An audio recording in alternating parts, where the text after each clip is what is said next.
Hello friends, welcome to the GS foundation. एक बार फिर से आप सभी छात्रों का स्वागत करता हूं आपके अपने परिवार जीएस फाउंडेशन पर। आज के सेशन में हम लोग करने वाले हैं भारतीय इतिहास से संबंधित प्राचीन भारतीय इतिहास को। यहाँ पर 15 एमसीक्यू कवर करेंगे विथ फुल एक्सप्लेनेशन। आपको यहाँ पर एक्सप्लेनेशन भी मिलेगा, ठीक है, और एक्सप्लेनेशन भी आपके एग्ज़ाम के दृष्टिकोण से महत्वपूर्ण रहेगा, ठीक है। तो आपसे मेरा रिक्वेस्ट है दोस्तों कि वीडियो को एंड तक आप ज़रूर देखिएगा। यदि वीडियो अच्छी लगे तो एक लाइक कीजिएगा, अपने दोस्तों के साथ शेयर कीजिएगा, और यदि आप भी इस चैनल पर नए हैं और अभी तक चैनल को सब्सक्राइब नहीं किया है तो ज़रूर सब्सक्राइब कर लीजिएगा, बेल आइकन को प्रेस कर लीजिएगा, ठीक है। तो चलिए बिना देरी किए स्टार्ट करते हैं आज के सेशन को। पहला सवाल क्या है? सिंधु घाटी सभ्यता किस नदी के किनारे विकसित हुई थी? सिंधु घाटी सभ्यता किस नदी के किनारे विकसित हुई थी? आंसर कीजिएगा। सिंधु घाटी सभ्यता किस नदी के किनारे विकसित हुई थी? ऑप्शन है गंगा, सिंधु, यमुना या नर्मदा। सिंधु घाटी सभ्यता किस नदी के किनारे विकसित हुई थी? तो इसका राइट आंसर हो जाएगा सिंधु घाटी सभ्यता सिंधु नदी के किनारे विकसित हुई थी। आइए इसका डिटेल देखते हैं।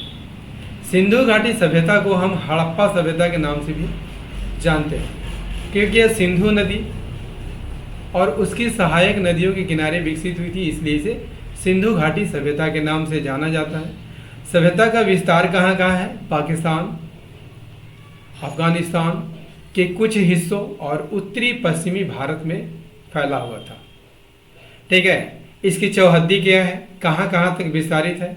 देखिए इसका उत्तर में, ठीक है, उत्तर में मांडा, ये कहाँ है? जम्मू कश्मीर में है। दक्षिण में दैमाबाद, ये कहाँ पर है? तो महाराष्ट्र में है। पूरब में आलमगीरपुर, ठीक है, ये उत्तर प्रदेश में है। और पश्चिम में सुतका गेंडोर, इसकी चौहद्दी है, ठीक है। क्षेत्रफल कितना है? 13 लाख वर्ग किलोमीटर, 13 लाख वर्ग किलोमीटर, ठीक है। आकृति कैसी है? तो त्रिभुजाकार है ना। चलिए अगला सवाल कर लीजिए। अगला है सिंधु घाटी सभ्यता का मुख्य नगर कौन था? सिंधु घाटी सभ्यता का मुख्य नगर कौन था? पाटलिपुत्र, मोहनजोदड़ो, वाराणसी या फिर उज्जैन। सिंधु घाटी सभ्यता का प्रमुख नगर कौन था? तो मोहनजोदड़ो था। Option B is the right answer. देखिए सिंधु घाटी सभ्यता के दो प्रमुख नगर जो है हड़प्पा और मोहनजोदड़ो था, क्योंकि मोहनजोदड़ो ऑप्शन में है लेकिन हड़प्पा ऑप्शन में नहीं है, इसलिए राइट आंसर हो जाएगा मोहनजोदड़ो। हड़प्पा की खोज किसने की थी? दयाराम साहनी ने की थी। कब की थी? तो 1921 में की थी। मोहनजोदड़ो की खोज राखाल दास बनर्जी ने कब की थी? 1922 में की थी।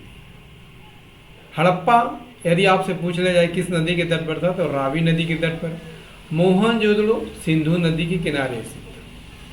हड़प्पा पाकिस्तान के पंजाब प्रांत में है, जबकि मोहनजोदड़ो पाकिस्तान के सिंध प्रांत में, यानी दोनों कहाँ पर है? तो दोनों पाकिस्तान में है, ठीक है। नेक्स्ट कीजिए। अगला है हड़प्पा सभ्यता में अनाज भंडार के लिए कौन सा स्थल प्रसिद्ध है? हड़प्पा सभ्यता में अनाज भंडार के लिए कौन सा स्थल प्रसिद्ध है? हड़प्पा, मोहनजोदड़ो, उपयुक्त दोनों जगह पर अनाज भंडार पाए जाते हैं या लोथल? देखिए अनाज भंडार हड़प्पा में भी पाए गए हैं और मोहनजोदड़ो में भी पाए गए हैं, तो राइट आंसर क्या हो जाएगा? ऑप्शन सी राइट आंसर हो जाएगा। मोहनजोदड़ो में विशाल अन्न भंडार मिला है। मोहनजोदड़ो में विशाल अन्न भंडार मिला है, जबकि हड़प्पा में छोटे छोटे अन्न भंडार मिले हैं, यानी अन्न भंडार दोनों जगहों पर मिले हैं।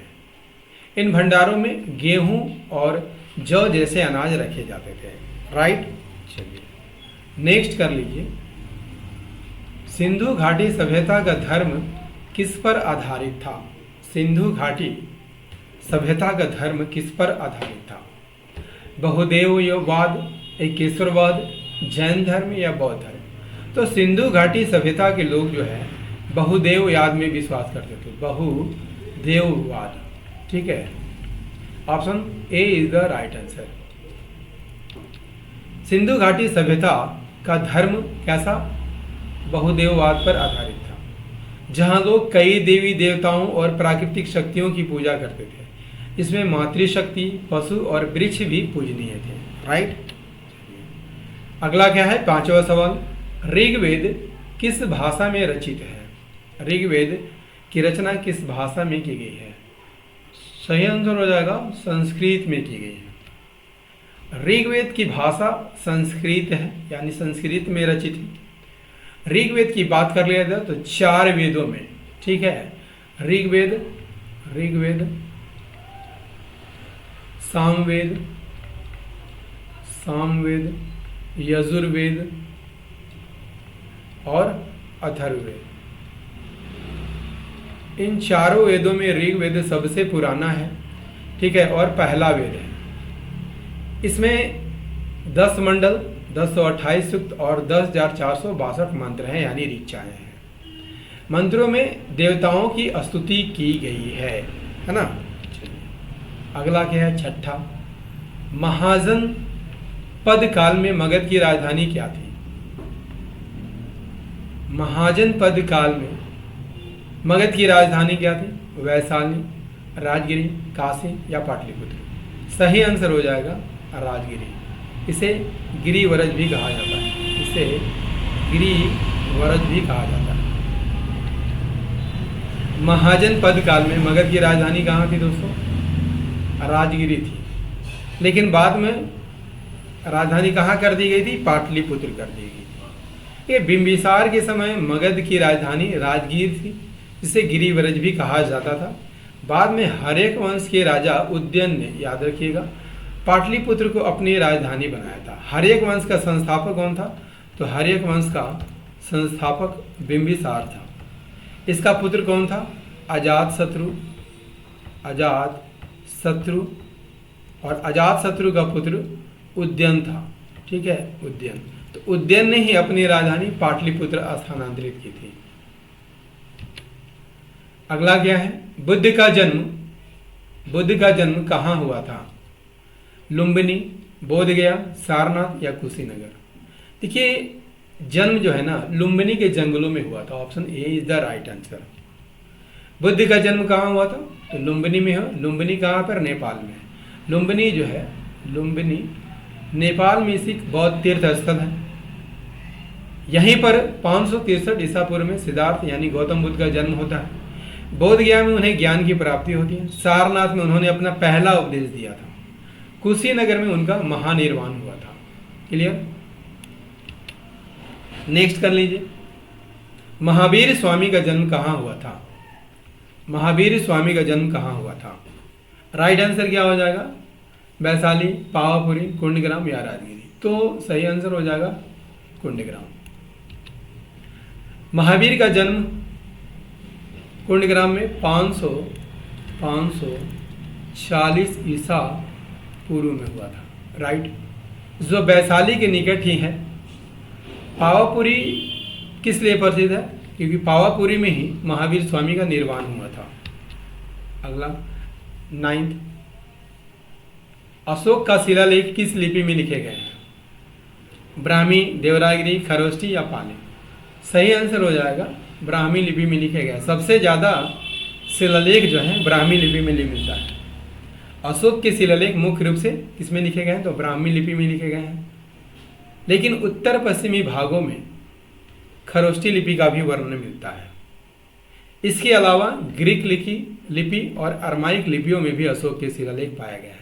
यानी चारों ही लिपियों का प्रयोग किया गया है, लेकिन सबसे अधिक ब्राह्मी लिपि का प्रयोग यहाँ पर किया गया है। नेक्स्ट है, अजंता की गुफाएं किससे संबंधित है? जैन धर्म, बौद्ध धर्म, वैष्णव धर्म या शैव धर्म। अजंता की गुफा किससे संबंधित है? तो अजंता की गुफा बौद्ध धर्म से संबंधित है। Option B is the right answer. Ajanta की गुफा मुख्य रूप से बौद्ध धर्म से संबंधित है। ये गुफाएं धार्मिक कलाकृति की उत्कृष्ट कृति मानी जाती है।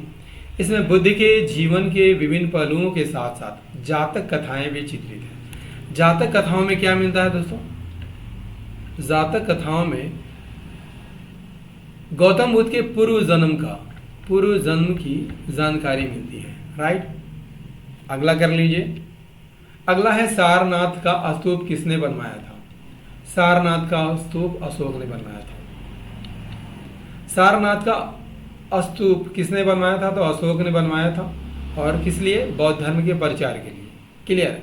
सारनाथ में ही गौतम बुद्ध ने अपना पहला उपदेश दिया था, याद रखिएगा। और इस पहले उपदेश को क्या कहा जाता था? धर्म चक्र परिवर्तन कहा जाता था। राइट, चलिए। और दोस्तों सेशन कैसा लग रहा है कमेंट करके जरूर बताइएगा। गुप्त काल को किस नाम से जाना जाता है? स्वर्ण युग, लौह युग, ताम्र युग या प्राचीन युग? तो गुप्त काल को हम स्वर्ण युग के नाम से जाना जाता है, गोल्डन एरा के नाम से जानते हैं। गुप्त काल को स्वर्ण युग के नाम से जाना जाता है क्योंकि इस दौरान जो है कला, विज्ञान, साहित्य और स्थापत्य कला, इसके साथ साथ सांस्कृतिक क्षेत्र में भी प्रगति हुई थी।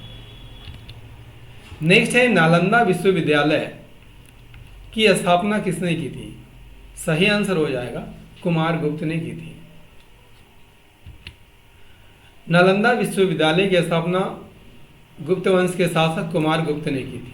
कब की थी? 5वीं शताब्दी में की थी। कुमार गुप्त की बात कर लिया जाए तो गुप्त साम्राज्य का शासक थे और उनके शासनकाल में कला, संस्कृति और शिक्षा का काफ़ी विकास हुआ था और इन्होंने ही नालंदा जैसे महाविश्वविद्यालय की नींव रखी थी। नेक्स्ट, एलोरा की गुफाएं किससे संबंधित है? बौद्ध, जैन और हिंदू धर्म से, केवल बौद्ध धर्म से, केवल जैन धर्म से, केवल हिंदू धर्म से? तो एलोरा की गुफाएं बौद्ध धर्म से संबंधित है, जैन धर्म से संबंधित है, साथ ही साथ हिंदू धर्म से भी संबंधित है। Option A is the right answer. Ellora की गुफाएं बौद्ध धर्म, जैन धर्म और हिंदू धर्म से संबंधित है और इन्हें इस यूनेस्को की विश्व धरोहर स्थल में शामिल किया गया है। इस सेशन का अंतिम प्रश्न है, हर्षवर्धन की राजधानी कहाँ पर थी? हर्षवर्धन की राजधानी कहाँ पर थी? तो कनौज में थी। हर्षवर्धन की राजधानी कहाँ पर थी? कनौज में थी। ठीक है, प्रारंभिक राजधानी थानेश्वर थी, बाद में अपनी राजधानी को कनौज में स्थानांतरित कर दिया जाता है। दोस्तों प्राचीन भारतीय इतिहास का ये 15 प्रश्नों का MCQ कैसा लगा कमेंट करके ज़रूर बताइएगा। यदि सेशन पसंद आया हो तो लाइक कीजिएगा, इसे अपने दोस्तों के साथ शेयर कीजिएगा और यदि आप भी इस सेशन पर नए हैं तो चैनल को सब्सक्राइब करके बेल आइकन को प्रेस कर लीजिएगा। मिलते हैं अगले सेशन में, तब तक लिए जय हिंद, धन्यवाद।